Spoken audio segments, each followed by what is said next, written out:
ಶ್ರೀ ಗೌರಿ ಧಾರಾವಾಹಿಯಲ್ಲಿ ಮಂಗಳಮ್ಮ ಅನ್ನೋ ಒಂದು ವಿಶೇಷವಾದಂಥ ಪಾತ್ರವನ್ನು ನಿರ್ವಹಿಸ್ತಾ ಇದ್ದಾರೆ ನಂದಿನಿ ಮೇಡಮ್. ಅವರು ಇವತ್ತು ನಮ್ಮ ಜೊತೆಗಿದ್ದಾರೆ. ಬನ್ನಿ ಅವ್ರನ್ನ ಮಾತನಾಡಿಸ್ತಾ ಹೋಗೋಣ. ಹಾಯ್ ಮ್ಯಾಮ್, ಹೇಗಿದ್ದೀರಾ? ನಮಸ್ತೆ, ನಾನ್ ಚೆನ್ನಾಗಿದ್ದೀನಿ. ನೀವ್ ಹೇಗಿದ್ದೀರಾ? ನಾನು ತುಂಬಾ ಚೆನ್ನಾಗಿದ್ದೀನಿ ಮ್ಯಾಮ್. ಅನುಬಂಧ ಅಂದ ತಕ್ಷಣ ನಿಮ್ಗೆ ಏನ್ ನೆನಪಾಗುತ್ತೆ? ಅನುಬಂಧ ಅಂದ ತಕ್ಷಣ ನನಗೆ ನೆನಪಾಗೋದು ಸಂಭ್ರಮ. ಅಂದ್ರೆ ಒಂದು ಮನೆ ಅಂತ ಅಂದ್ರೆ ಈ ಒಂದು ಹಬ್ಬ ಅಥವಾ ಯಾವ್ದಾದ್ರು ಒಂದು ಮದುವೆ, ಈ ತರದ ಒಂದು ಈವೆಂಟ್ ಆದಾಗ ಎಲ್ಲರೂ ಸೇರ್ತೀವಿ ಗೊತ್ತಾ. ಬಹಳ ವರ್ಷಗಳಿಂದ ಸಿಗದೆ ಇರೋರೆಲ್ಲ ಸಿಗ್ತೀವಿ. ಮಾತುಕತೆ ಇರತ್ತೆ, ನಗು ಇರತ್ತೆ, ಹರಟೆ ಇರತ್ತೆ, ಹೊಸ ಪರಿಚಯ ಆಗತ್ತೆ. ನಮ್ಗೆ ಹಳಬರಿ ಇಲ್ದೇ ಇರೋರ್ನ ಮಿಸ್ ಮಾಡ್ಕೊಳ್ತೀವಿ. ಆ ಒಂದು ಬಾಂಧವ್ಯ ಏನಿದೆ ಅಲ್ಲ, ಒಂದು ಮನೆ ಫಂಕ್ಷನ್ ಅಟೆಂಡ್ ಮಾಡಿದಾಗ ಯಾವ ಫೀಲಿಂಗ್ ಬರುತ್ತೆ ನಮ್ಗೆ, ಅದೇ ಫೀಲಿಂಗ್ ಬರುತ್ತೆ ನನಗೆ ಅನುಬಂಧ ಅಂತ ಅಂದ್ರೆ. ಓಕೆ ಮ್ಯಾಮ್, ಈಗ ಸೀರಿಯಲ್ಗೆ ಬರೋದಾದ್ರೆ ಶ್ರೀ ಗೌರಿಯಲ್ಲಿ ಇಬ್ರು ಮಕ್ಕಳಿಗೂ ಮದುವೆ ಮಾಡಬೇಕು ಅಂತ ಮಂಗಳಮ್ಮ ತುಂಬಾ ಹೋರಾಟ ಮಾಡ್ತಾ ಇದ್ದಾರೆ. ಸೊ ಆ ಒಂದು ಶೂಟಿಂಗ್ ಎಲ್ಲ ಹೇಗೆ ನಡೀತಾ ಇದೆ? ಸೊ ಸ್ಟೋರಿ ಬಗ್ಗೆ ಹೇಳೋದಾದ್ರೆ. ಆಮ್, ಪಾತ್ರದ ಬಗ್ಗೆ, ಸ್ಟೋರಿ ಬಗ್ಗೆ ಹೇಳೋದಾಯ್ತು ಅಂತಂದ್ರೆ, ಮಂಗಳಮ್ಮ ತನ್ನ ಬಗ್ಗೆ ಅವಳು ಯಾವತ್ತೂ ಯೋಚನೆ ಮಾಡೋದೇ ಇಲ್ಲ. ತಾನು ಊಟ ಮಾಡಿದ್ನೋ, ತನ್ನ ಆರೋಗ್ಯ ಹೇಗಿದೆ ಅದ್ರ ಬಗ್ಗೆ ಇಲ್ಲ. ಸದಾಕಾಲ ಮಕ್ಕಳ ಬಗ್ಗೆನೇ ಅವಳು ಯೋಚನೆ ಮಾಡುವಂಥದ್ದು. ಅದರಲ್ಲೂ ಮಗನ ಬಗ್ಗೆ, ವಿಶೇಷವಾಗಿ ಮಗನ ಬಗ್ಗೆ ಅವಳಿಗೆ ತುಂಬಾ ಕಾಳಜಿ. ತಾನಾದ್ಮೇಲೆ ತನ್ನ ಮಗನ ಬದುಕು ಏನಾಗ್ಬಿಡುತ್ತೋ, ಅವನ ಒಳ್ಳೆತನನ ಎಲ್ಲಿ ಬೇರೆಯವರು ದುರುಪಯೋಗ ಪಡಿಸ್ಕೊಂಡ್ ಬಿಡ್ತಾರೋ ಅನ್ನೋ ಒಂದು ಅತಿಯಾದ ಕನ್ಸನಿಂದ ತಾನು ಹೋಗೋದಕ್ಕಿಂತ ಮುಂಚೆ ತನ್ನ ಮಗನಿಗೆ ಒಂದು ಮದುವೆ ಮಾಡಿ, ಅಂದ್ರೆ ಒಬ್ಳು ಜೂನಿಯರ್ ಮಂಗಳಮ್ಮ ಬೇಕು ನಮ್ಮ ಮಗನ ಸುಧಾರಿಸೋದಕ್ಕೆ. ತಪ್ಪು ಮಾಡಿದಾಗ ನೀನ್ ತಪ್ಪು ಮಾಡಿದೆ ಅಂತ ಬೈದು ಬುದ್ಧಿ ಹೇಳೋದಿಕ್ಕೆ, ದುಡ್ಡು ಕಾಸು ವಿಚಾರದಲ್ಲಿ ಸ್ವಲ್ಪ ಹಿಡಿತದಲ್ಲಿ ಇರೋಂಥ ಒಂದು ಹುಡುಗಿ ಬೇಕು ಅಂತ ಅವಳು ಆಸೆ ಪಡ್ತಾ ಇರ್ತಾಳೆ. ಹಾಗಾಗಿ ಮಂಗಳಮ್ಮಂದು ಒಂದು ನಿರಂತರವಾದ ಹುಡುಕಾಟ, ಜೊತೆಗೆ ಮಗನ ಜೊತೆ ಹೋರಾಟ.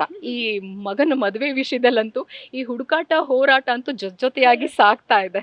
ಅಲ್ಲ, ಓಕೆ, ಮಗನ ಕಡೆ ಕಾನ್ಸಂಟ್ರೇಟ್ ಮಾಡ್ತಾ ಮಾಡ್ತಾ ಮಂಗಳಮ್ಮ ಎಲ್ಲೋ ಮಗಳ ಬುದ್ಧಿ, ಒಂದು ಮಗಳ ಏನು ವರ್ತನೆ ಅದನ್ನ ಮರ್ತೇ ಬಿಟ್ಟಿದಾರಾ ಅಂತ.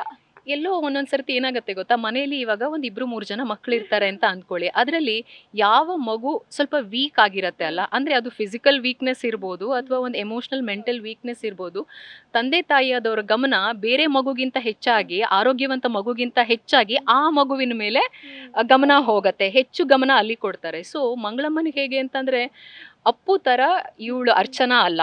ಅರ್ಚನನ್ ಬುದ್ಧಿ ನನಗ್ ಗೊತ್ತಿದೆ, ಅವಳು ಬದುಕೋ ಅಂತ ಛಾತಿ ಇರೋಂತ ಹೆಣ್ಣು ಅವಳು. ಅಪ್ಪು ಆದ್ರೆ ಹುಂಬ, ಇನ್ಯಾರಿಗೂ ಸಹಾಯ ಮಾಡೋದಕ್ಕೆ ಹೋಗಿ ತಾನ್ ಕಷ್ಟಕ್ಕೆ ಸಿಕ್ಕಾಕೊಳ್ತಾನಲ್ಲ, ಆ ತರದ ಸ್ವಭಾವದವನು. ಹಾಗಾಗಿ ಅವಳಿಗೇನಂತಂದ್ರೆ ಮಗನ ಬಗ್ಗೆ ಈ ಒಂದು ಕಾರಣಕ್ಕೆ ಜಾಸ್ತಿ ಗಮನ ಇರೋದ್ರಿಂದ ಅರ್ಚನನ್ ಬಗ್ಗೆ ನಂಬಿಕೆ ಇದೆ. ನಂಬಿಕೆ ಇನ್ ದ ಸೆನ್ಸ್ ಅವಳು ಬದುಕ್ತಾಳೆ, ಅವಳು ಗಟ್ಟಿಗಿತ್ತಿ, ಅವಳು ಡಾಮಿನೇಟ್ ಆಗಿದ್ದಾಳೆ ಅನ್ನೋದು ಮಂಗಳಮ್ಮಂಗೆ ಗೊತ್ತಿದೆ. ಓಕೆ ಮ್ಯಾಮ್, ಮಂಗಳಮ್ಮ ಒಂದು ಪಾತ್ರ ಮಾಡ್ತಾ ಮಾಡ್ತಾ ಮಂಗಳಮ್ಮನಿಂದ ನೀವೇನ್ ಕಲ್ತ್ರಿ ಅಂತ, ಅಥವಾ ನಂದಿನಿಯಿಂದ ಮಂಗಳಮ್ಮನಿಗೆ ಏನಾದ್ರು ಹಾಕಿದೀರಾ ಆ ಪಾತ್ರಕ್ಕೆ ಒಂದಿಷ್ಟು ಏನೋ ನಾನು ಕಾಂಟೆಂಟ್ ಹಾಕಿದ್ದೀನಿ ಅಂದ್ರೆ ಏನು? ಆ, ನನ್ನ ಅಕ್ಕನ ಮಕ್ಕಳನ್ನ ನಾನು ಯಾವಾಗಲೂ ನನ್ನ ಮಕ್ಕಳು ಅಂತ ಇರ್ತೇನೆ. ಮಕ್ಕಳು ಮನೇಲಿ ವಿಪರೀತ ತರಲೆ ತೀಟೆ ಮಾಡ್ತಿರ್ತಾರೆ, ಹೇಳಿದ ಮಾತು ಕೇಳಲ್ಲ. ಸೊ ನಾನು ಯೂಶಲಿ ಹೇಳ್ತೀನಿ, 2 ಕೊಡ್ತೀನಿ ಇವಾಗ, 2 ಬಿಟ್ಟರೆ ಹೆಂಗಿರ್ಬೇಕು ಗೊತ್ತಾ ನಿಮ್ಮಿಬ್ರಿಗೂ. ಎಲ್ಲ ಚೆಲ್ಲಪಿಲ್ಲಿ ಮಾಡಿಟ್ಟಿರ್ತೀರ, ಸಾಮಾನೆಲ್ಲ ಕೂತ್ಕೊಳ್ಳೋ ಸೋಫಾ ಮೇಲೂ ಎಲ್ಲ ಇರುತ್ತೆ, ಡೈನಿಂಗ್ ಟೇಬಲ್ ಮೇಲೆ ಸಾಮಾನು ಇರುತ್ತೆ ಅಂತ ಅಂತಿರ್ತೀನಿ. ಮಂಗಳಮ್ಮ ಕೊಡ್ತೀನಿ ಇವಾಗ ಅಂತ ಹೇಳೋದಿಲ್ಲ, ಕೊಟ್ಟೆ ಬಿಡ್ತಾಳೆ ಅವಳು. ಮುಲಾಜೆ ಕೊಡೋದಿಲ್ಲ. ಅದು ಮಗನ, ಮಗಳ, ನಾದ್ನಿನ, ಇನ್ನೊಬ್ರ, ಮತ್ತೊಬ್ರ, ಊರ್ನೋರ ತಲೆನೇ ಕೆಡಿಸ್ಕೊಳ್ಳೋದಿಲ್ಲ. ಯಾರು ಏನೇ ತಪ್ಪು ಮಾಡಿದ್ರು ಒಂದು ಬೈತಾಳೆ, ಇಲ್ಲ ತೀರಾ ತಡ್ಕೊಳ್ಳೋದಕ್ಕಾಗಲಿಲ್ಲ ಅಂತಂದರೆ ತಪ್ಪು ಮಾಡಿದ್ದಾರೆ ಅಂತ ಯಾರೇ ಆಗಲಿ ದಂಡಿಸ್ತಾಳೆ. ನಾನು ನಂದಿನಿಯಾಗಿ ಬರೀ ಹೇಳ್ತೀನಿ 2 ಬಿಡ್ತೀನಿ ಈಗ ಅಂತ, ಮಂಗಳಮ್ಮಗೆ 2 ಬಿಡ್ತೀನಿ ಅಷ್ಟೇ ನಾನು. ಓಕೆ, ಅದೇ ಮಂಗಳಮ್ಮ ಪಾತ್ರದಿಂದ ಏನಾದ್ರು ಅಡಾಪ್ಟ್ ಮಾಡ್ಕೊಂಡಿದ್ದೀನಿ ಅನ್ನೋದಾದ್ರೆ? ಮಂಗಳಮ್ಮನ ಪಾತ್ರದಿಂದ ಅಡಾಪ್ಟ್ ಮಾಡ್ಕೊಂಡಿದ್ದೀನಿ ಅನ್ನೋದಾಯ್ತು ಅಂದರೆ, ಯೂಶಲಿ ಅಂದರೆ ನೀವು ನಮಗೆ ಶೂಟಿಂಗ್ ಸಮಯದಲ್ಲಿ ಬಂದಾಗ ಗೊತ್ತಾಗುತ್ತೆ. ಆಫ್ ದ ಕ್ಯಾಮ್ರಾ ಕೂಡ, ಅಂದರೆ ನಮ್ಮ ಸೀನ್ ಇಲ್ಲದೆ ಇದ್ದಾಗ ನಮ್ಮ ಪಾಡಿಗೆ ನಾವು ರೂಮಲ್ಲೆಲ್ಲ ಕೂತಿದ್ದಾಗ ಹೆಚ್ಚು ಕಡಿಮೆ ಎಲ್ಲರೂ ನನ್ನನ್ನು ಮಂಗಳಮ್ಮನ ಥರನೇ ಟ್ರೀಟ್ ಮಾಡ್ತಾರೆ. ನಾನು ಹಾಗೆ ಜೋರು ಜಬರ್ದಸ್ತ್ ಮಾಡ್ಕೊಂಡು ಓಡಾಡ್ತಾ ಇರ್ತೀನಿ. ಏನು, ಯಾಕೆ, ಇಲ್ಲ ಆಗಲ್ಲ, ಏನು ಅಂದ್ಕೊಂಡಿದ್ದೀರಾ, ಹೀಗೆ ಮಾತಾಡ್ಕೊಂಡು ಓಡಾಡ್ತಿರ್ತೀನಿ. ಓಕೆ, ಆ್ಯಕ್ಚುಲಿ ಹೌದು, ರಿಯಲ್ ಲೈಫಲ್ಲಿ ನೀವು ಸ್ವಲ್ಪ ಸಾಫ್ಟ್ ಸೌಮ್ಯ ಸ್ವಭಾವದವರು. ಸೊ ಮಂಗಳಮ್ಮ ಜೋರು. ಸೊ ಈ ಮಂಗಳಮ್ಮ ಪಾತ್ರ ನಿಮಗೆ ಎಷ್ಟು ಖುಷಿ ಕೊಟ್ಟಿದೆ ಮ್ಯಾಮ್? ನನಗೆ ತುಂಬ ಖುಷಿ ಕೊಟ್ಟಿದೆ ಈ ಪಾತ್ರ. ಯಾಕೆಂತಂದರೆ ಕಲಾವಿದರಿಗೆ ಬೇರೆ ಬೇರೆ ಥರದ ಪಾತ್ರಗಳಲ್ಲಿ ಅಭಿನಯಿಸಬೇಕು ಅನ್ನೋ ಆಸೆ ಇರುತ್ತೆ. ಧಾರಾವಾಹಿಗಳಲ್ಲಿ ಏನಾಗುತ್ತೆ, ಒಂದೊಂದೇ ಪಾತ್ರ ನಾವು 2 ವರ್ಷ 3 ವರ್ಷ ಮಾಡ್ತಾ ಇರ್ತೀವಿ. ಮತ್ತೆ ಇನ್ನೊಂದು ಅದೇ ರೀತಿಯಾದ ಪಾತ್ರನೇ ನಾನು ನಿಮ್ಮನ್ನು ನೋಡೋಕೆ ಇಷ್ಟಪಡ್ತೀವಿ ಅಂತ ಹೇಳ್ತಾರೆ. ಯಾವುದಾದ್ರೂ ಒಂದು ಒಳ್ಳೆ ಪಾತ್ರ ಅಂತಂದರೆ ಅದನ್ನೇ ನೋಡೋಕೆ ಇಷ್ಟಪಡ್ತಾರೆ. ನೆಗೆಟಿವ್ ಶೇಡ್ ಇರೋವಂಥ ಪಾತ್ರ ಅಂದರೆ ಇಲ್ಲ, ನೀವು ನೆಗೆಟಿವ್ ಪಾತ್ರದಲ್ಲಿ ಮಾಡಬೇಡಿ ಅಂತ ಆಡಿಯನ್ಸ್ ಹೇಳ್ತಾರೆ. ಆದರೆ ಕಲಾವಿದರಿಗೆ ಅದು ಒಂದು ಆಸೆ ಇರುತ್ತೆ, ಬೇರೆ ಬೇರೆ ಥರದ ಪಾತ್ರಗಳನ್ನು ಮಾಡಬೇಕು ಅಂತ. ಇದು ಒಂಥರ ಹೇಗೆ ಅಂದರೆ ಬಯಸದೇ ಬಂದ ಭಾಗ್ಯ ನನಗೆ. ನಾನು ಯಾವತ್ತೂ ಈ ಥರದೊಂದು ಪಾತ್ರ ಮಾಡಬೇಕು ಅಂತ ಆಸೆ ಪಟ್ಟಿರಲಿಲ್ಲ. ಈ ಪಾತ್ರ ತಾನಾಗೇ ನನ್ನನ್ನು ಹುಡ್ಕೊಂಡು ಬಂತು. ಸೊ ಅದ್ರ ಬಗ್ಗೆ ನನಗೆ ಗ್ರ್ಯಾಟಿಟ್ಯೂಡ್ ಇದೆ. ನಾನು ಈ ಪಾತ್ರ ಮಾಡಬಲ್ಲೆ ಅನ್ನೋ ನಂಬಿಕೆ ಸಾಕಷ್ಟು ಜನರಿಗಿತ್ತು. ಸೊ ಅವರು ಅದೊಂದು ಡಿಸ್ಕಷನ್ ಎಲ್ಲ ಮುಗಿಸಿ ನನ್ನನ್ನು ಒಪ್ಪಿಸಿ ಈ ಪಾತ್ರ ಮಾಡಿಸ್ತಾ ಇದ್ದಾರೆ. ಸೊ ನನಗೆ ತುಂಬ ಖುಷಿ ಇದೆ ಈ ಪಾತ್ರ ಮಾಡ್ತಿರೋದಕ್ಕೆ. ನನ್ನ ಕೆರಿಯರಲ್ಲಿ ಇದು ದ ಮೋಸ್ಟ್ ಚಾಲೆಂಜಿಂಗ್ ಕ್ಯಾರೆಕ್ಟರ್. ಯಾಕೆಂತಂದರೆ ಎಲ್ಲೂ ನಂದಿನಿ ಮತ್ತು ಮಂಗಳಮ್ಮಂಗೂ ಎಲ್ಲೋ ಒಂದು ಹೋಲಿಕೆ ಇದೆ ಅಥವಾ ಈ ಒಂದು ಪಾಯಿಂಟಲ್ಲಿ ಇವರಿಬ್ಬರು ಒಂದೇ ಥರ ಆ ಥರದ್ದು ಎಲ್ಲೂ ಇಲ್ಲವೇ ಇಲ್ಲ. ಒಂದು ರೆಫರೆನ್ಸ್ ಅಂತ ತೊಗೊಳ್ಬೇಕು ಅಂತ ಅಂದ್ರೂ ಗೊತ್ತಿಲ್ಲ. ಆಮೇಲೆ ನಾನು ಇರೋದು ಮಾತಾಡೋದು ಅಂದರೆ ನಂದಿನಿ ನಾನು ಹೇಳ್ತಿರೋದು, ನಾನು ಇರೋದು ಮಾತಾಡೋದು ಹಾವಭಾವ ಅದೆಲ್ಲ ಇಟ್ಸ್ ಕಂಪ್ಲೀಟ್ಲಿ ಡಿಫ್ರೆಂಟ್. ನಾನು ಇದುವರೆಗೂ ನನ್ನ ಕೆರಿಯರಲ್ಲಿ ಏನೇನು ಪಾತ್ರಗಳು ಮಾಡಿದ್ದೀನಿ ಅಥವಾ ಏನೇನು ಕಲ್ತಿದ್ದೀನಿ ಅಲ್ಲ, ಈ ಪಾತ್ರ ಮಾಡಬೇಕಾದ್ರೆ ಆ ಕಲ್ತಿರೋದನ್ನೆಲ್ಲ ಪಕ್ಕಕ್ಕಿಟ್ಟು ನಾನು ಮತ್ತೆ ಹೊಸದಾಗಿ ಕಲಿಬೇಕಾಯಿತು. ಮಂಗಳಮ್ಮ ಅಂದರೆ ಒಂದು 60 ವರ್ಷದವಳು, ಕೂತ್ಕೊಳ್ಳೋದು, ನಿಂತ್ಕೊಳ್ಳೋದು, ನಡೆಯೋದು, ಆ ಧಾವಂತ ಮನೆಯಲ್ಲಿ ಕೆಲಸ ಮಾಡ್ತಾ ಅಮ್ಮಂದಿರು ಕೆಲಸ ಮಾಡ್ತಾ ಓಡಾಡ್ಕೊಂಡು ಏನೋ ಇದು ಮಾಡ್ತಿರ್ತಾರೆ.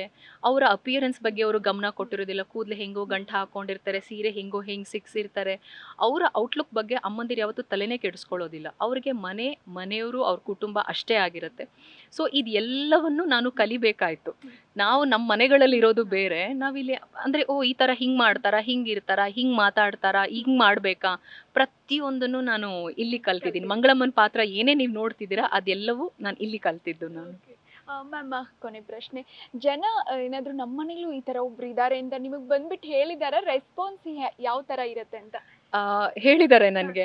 ಅಂದರೆ ಕೆಲವರು ಮೆಸೇಜ್ ಮಾಡಿದ್ದಾರೆ, ಕೆಲವರು ಕಮೆಂಟ್ ಮಾಡಿದ್ದಾರೆ. ಅವರ ಸೋದರತ್ತೆನೋ, ಅವರ ಚಿಕ್ಕಮ್ಮ, ಯಾರೋ ಒಂದು ಕ್ಯಾರೆಕ್ಟರ್ ಇರ್ತಾರೆ ಅಲ್ಲ ಮನೇಲಿ, ಅಥವಾ ಅವ್ರ ಅಜ್ಜಿನೋ ಯಾರೋ, ಅಥವಾ ಕೆಲವೊಬ್ಬರು ಮೆಸೇಜ್ ಮಾಡಿದರು. ನನಗಂತೂ ನಮ್ಮ ಅಮ್ಮನ ನೋಡಿದ ಹಾಗೆ ಆಗತ್ತೆ ನಿಮ್ಮನ್ನು ನೋಡಿದ್ರೆ.